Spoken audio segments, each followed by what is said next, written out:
بسم الله الرحمن الرحيم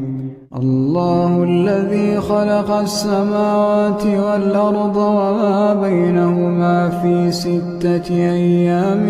ثم استوى على العرش ما لكم من دونه من ولي ولا شفيع أفلا تتذكرون